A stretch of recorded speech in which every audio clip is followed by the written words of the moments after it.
Morning everyone. I am Tuhina Saxena, a PhD in IE who works on developing wearable sensors, and today I'll be presenting on how we can use influence diagrams to optimize nanocomposite sensor performance, specifically in the context of wearable piezoelectric sensors.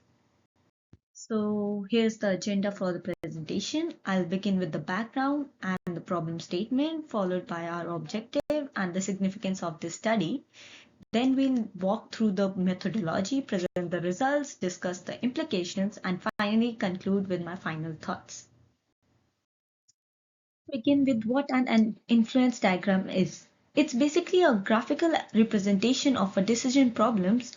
The nodes basically represent decisions, uncertainties, and outcomes, while the arrows show influence or the flow of information. This tool helps us break down complex decision-making processes under uncertainty and visualize the relationships among variables. Closely related to the influence diagrams is the decision tree. While an influence diagram provides a very high level of overview, a decision tree basically maps out specific branches, choices, and their possible consequences, allowing for detailed step-by-step analysis and expected value calculations. As you can see, basically the nodes are of three different types. The rectangular nodes basically represent the decisions. The uncertainty node is represented by circle or ovals, and the final outcome or consequences nodes are represented by the diamond shapes. For context, so basically variable piezoelectric sensors are basically used for converting body movements or physiological signals into electrical signals. They are very crucial in real-time health monitoring and activity tracking.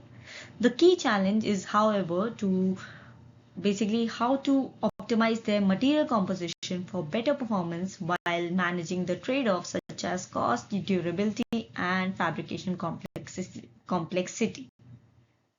So let's walk through the problem statement. So basically our central performance is that the sensor performance, especially the sensitivity and the durability, depends heavily on the composition of nanowires and the liquid metal component in the device. However, the optimal mix is still yet uncertain and the performance varies on the usage of the fabrication conditions.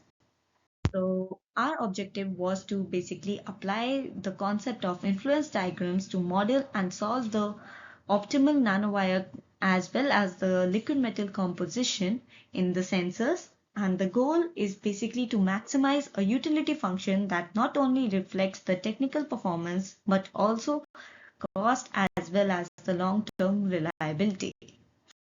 So talking about the significance of the study, so this approach is significant only because the composition of these materials directly reflect the sensor yield, the quality as well as the performance. Using the influence diagrams, we can systematically include uncertainties as well as the trade-offs while reducing the need for trial and hit and trial error experimentation and thus improving the overall design efficiency of the sensor.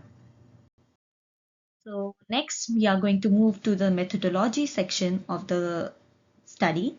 So we started by defining decision nodes, which basically represent the choices around the material composition, the chance nodes, which represent basically the uncertainties such as the cost fluctuations, failure probability, as well as the performance degradation, and finally the utility nodes, which are basically used for modeling outcomes such as the sensitivity, stretchability, cost efficiency, and the failure rate of the final sensor.